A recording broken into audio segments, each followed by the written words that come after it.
Awal-awal haid. Awal-awal haid itu biasanya lagi banyak-banyak darahnya ya, maka itu wajib mengeluarkan kafaratnya sebanyak 1 dinar.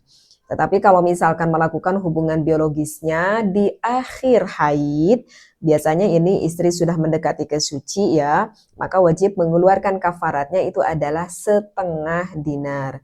Cuman teteh nggak tahu nih berapa sih harga 1 dinar, 1/2 dinar kalau dirupiahkan sekarang nggak tahu ya, nanti bisa di searching aja gitu ya di Google.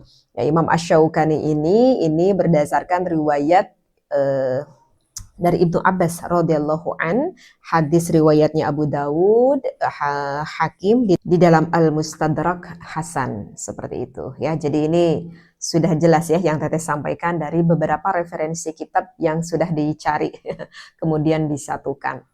Nah, sekarang nah ini Teteh. Kalau begitu dari tadi Teteh apa dong solusinya? Solusinya apa? Iya, Teteh, solusinya kalau misalkan suami aku atau aku sebagai seorang suami yang saat ini begitu apa ya?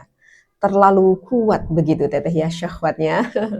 Istriku kalau menstruasi suka lama ini Teteh nih, bisa sampai seminggu kan suka ada ya yang menstruasi istrinya bahkan sampai 10 hari, 12 hari. Ini suaminya katanya ini kepalanya sudah mudeng banget Teteh gitu ya. Aku 3 hari aja, 4 hari nggak disalurkan, aduh pusing ini kepala, kata suaminya. Bagaimana nih Teteh kalau sudah eh, gelora suaminya itu begitu sangat kuat di dalam syahwatnya, Masya Allah. Di sini memang ulama menyadari ya, menyadari akan adanya kondisi fitrah manusia, maka mereka itu membuka jalan keluar yang halal dengan tetap menjaga kehormatan secara syariat tentunya ya. Maka untuk solusinya di sini sang suami ada kabar gembira. Kabar gembiranya apa Teteh? Kabar gembiranya boleh seorang suami menikmati istrinya selain dari kemaluannya. Kenapa Teteh di sini berani mengatakan hal seperti itu? Karena ada referensi kitabnya. Ini Teteh mengetahui di dalam syarahnya Sahih Muslim. Imam An-Nawawi mengatakan bahkan ini sudah sepakat para ulama seperti itu. Meskipun istri kita berada di dalam keadaan haid, maka sang suami boleh mencumbu istrinya. Yang penting itu aja sih sebetulnya syaratnya satu. Yang penting bagaimana caranya jangan sampai masuk ya area milik sang suaminya kepada area milik sang istrinya. Udah seperti itu ya. Kalau Teteh lihat menurut kutipan Imam An-Nawawi. Dan bahkan ini diperjelas lagi ya, kalau misalkan Teteh lihat di dalam kitab Al-Mughni, Ibnu Qudamah itu menyampaikan, jadi boleh bagi sang suami itu mencumbu istrinya yang sedang haid di atas kain. Jadi kalau di dalam kitab itu ada bahasanya di atas kain, di bawah pusar. Nah, kenapa Imam Ibnu Qudamah menyampaikan hal seperti ini? Karena ini memang langsung berdasar dari yang disampaikan oleh Siti Aisyah radhiyallahu anha. Kata Siti Aisyah radhiyallahu anha, dulu ketika aku berada di dalam keadaan haid menstruasi, maka baginda Nabi Muhammad SAW alaihi wasallam menyuruh aku menggunakan sarung. Kemudian yang menggunakan kain lah gitu ya, menggunakan sarung, maka baginda Nabi Muhammad SAW alaihi wasallam pun mencumbui aku. Seperti itu. Dan ini hadisnya riwayat Bukhari Muslim dan bahkan ini termasuk hadis yang sahih. Bisa difahami di sini. Jadi ya, kalau kita tahu ilmunya, jadi para suami tidak perlu stres. Kalau begitu Teteh, kata para istri aku sebetulnya agak kurang terlalu senang Teteh mendengar pembahasan ini. Kenapa? Tadinya aku nanti libur, tidak perlu membahagiakan suami aku. Jadi harus ditarik kesimpulan wahai para istri, meskipun Anda berada di dalam keadaan haid, berada di dalam keadaan nifas, tapi kalau baru melahirkan, aduh nanti suami kita juga akan sayang ya sama kita, kepada kita ya, misalkan dalam haid lah gitu contohnya ya. Jadi para istri, kalau misalkan suami kita pengen kita berada di dalam keadaan menstruasi, Anda sebagai seorang istri mohon untuk berbijaksana. Anda jangan menolak kepada suami Anda secara mentah-mentah, apalagi sampai mengakibatkan perasaan suaminya itu merasa terluka atas penolakan dari diri Anda. Kalau Anda sebagai seorang istri yang memahami ilmunya, sebetulnya mau dalam keadaan seperti ini pun tetap Anda bisa membahagiakan suami Anda. Jadi tidak boleh Anda menolak. Yang penting kita tahu saja aturannya. Kalau begitu Teteh tidak ada liburnya dong. Kan Anda para istri ingin selalu mendapatkan pahala amal ibadah ya. Nah, kalau Anda masih kebingungan, misalkan pengantin baru nih Teh, belum ada pengalaman nih Teh sama sekali. Ya, barusan Teteh aku sudah paham nih Teteh, misalkan intinya gak boleh kan Teteh, intinya gak boleh seorang suami itu memasukkan hasyafah ke dalam farjinya gitu kan Teh. Tapi mungkin aja kan, mohon maaf banget, ini sekarang agak pembahasan yang agak lebih sensitif lagi. Ya mungkin saja kan ada timbul lagi pertanyaan bagi pasangan suami istri yang mungkin pengantin baru, yang barusan Teteh bilang kurang berpengalaman. Teteh, tapi aku nggak tahu bagaimana sih aku dapat menyenangkan suamiku sedangkan aku berada di dalam keadaan haid. Sedangkan area milik sang suaminya itu tidak boleh masuk ke area milik aku.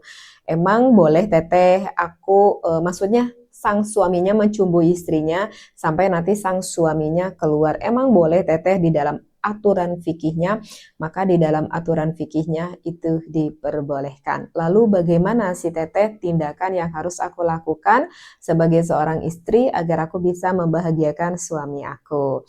Nah, maka kalau misalkan Teteh pernah baca-baca di dalam apa ya?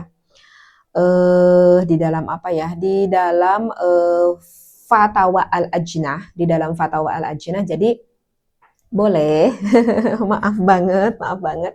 Jadi boleh seorang istri misalkan ya biasa poreplay dulu di area dada, area kepala. Monggo silahkan dinikmati oleh sang suaminya. Begitu juga sang istri menikmati suaminya. Monggo silahkan. Kalau misalkan udah semakin memuncak, maka boleh diperlakukan menggunakan tangan sang istrinya.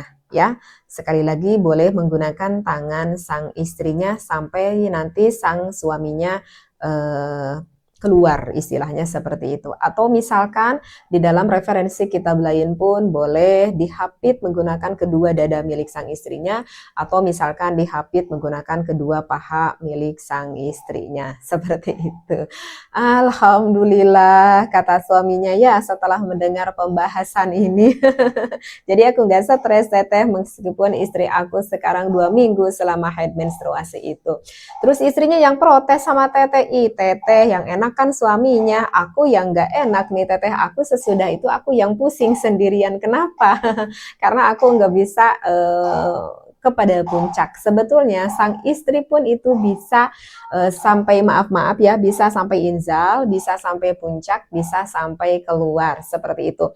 Bagaimana? Ya, yang penting pokoknya sang suami gak boleh memasukkan hasyafah ke dalam farjinya, atau misalkan sang suami pun tidak boleh menggunakan maaf tangan milik sang suaminya kepada area istrinya. Kalau sebaliknya, kalau istrinya boleh, ya sekali lagi kalau istrinya boleh memegang milik sang suaminya, tetapi sebaliknya kalau sang suaminya langsung memegang kepada kulit sang istri, area sensitifnya itu nggak boleh, kecuali kalau maaf ya, apa ya, misalkan kalau menggunakan kain, misalkan kalau menggunakan celana dalam gitu kan, itu ada kain ya, jadi nggak langsung kan kulitnya nempel, istilahnya seperti itu ya. Kalau itu boleh gitu ya. Silakanlah Anda yang berpikir sendiri bagaimana Anda baik seorang suami yang mana istri Anda pun bisa sampai inzal sama seperti Anda ya. Kemudian ada gak Teteh sekarang saran nih Teh, ada gak gitu ya sarannya ketika seorang suami yang syahwatnya lagi tinggi sekali, sedangkan aku ini misalkan menstruasinya lagi banyak-banyaknya banget, lagi deres-deresnya banget, sehingga rasa-rasanya gak nyaman gitu ya Teteh gitu. Maka di sini memang perlu bersabar bagi sang suaminya, atau sang suaminya yang perlu berbijaksana, yang memahami akan kondisi istrinya pada saat ini. Ya apalagi yang disarankan bagi seorang suami itu adalah harus memperbanyak melakukan ibadah puasa. Karena puasa itu adalah yang dapat menekan syahwat birahi kita. Kemudian ya apalagi kalau misalkan suami harus melakukan perbanyak aktivitas yang positif ya. Lebih perbanyak fokus kepada pekerjaan, atau misalkan kepada olahraga, ataupun hal-hal positif lainnya yang bermanfaat. Karena dengan apa yang disampaikan di dalam kitab Ad-Durar, di saat kita tidak melampiaskan syahwat, misalkan dikarenakan istri kita sedang uzur atau istri kita sedang haid, maka di dalam kitab itu disampaikan, maka sibukkanlah hati kita, pikiran kita dengan melakukan hal-hal yang positif agar kita tidak tergoda oleh syaitan. Seperti itu ya. Masya Allah, semoga ini pembahasan ini, ingat ya, ini yang Teteh bahas ini adalah kajian hukum, kajian fikih. Mohon sekali lagi untuk berpikir positif, jangan Anda memandang negatifnya, ilmunya yang kita ambil, dan ini hikmahnya sangat begitu luar biasa sekali, dan ini dapat semakin mengharmoniskan, semakin mempererat akan hubungan Anda sebagai pasangan suami dan juga istri. Karena tidak sedikit loh, Teteh pernah mendengar kasus suaminya sampai uring-uringan, marah-marah, berpengaruh sekali terhadap pekerjaannya karena istrinya menstruasinya lama banget. Ketika suaminya ingin dibahagiakan, istrinya selalu menolak, bahkan sampai arogannya sang istrinya itu menolak seperti itu. Akhirnya timbul percekcokan deh.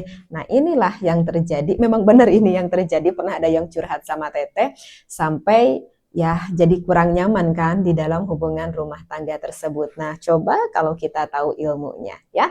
Sekali lagi semoga bermanfaat apa yang Teteh sampaikan. Wallahu a'lam wallahu muwafiq ila aqwamit thoriq. Wassalamualaikum warahmatullahi wabarakatuh.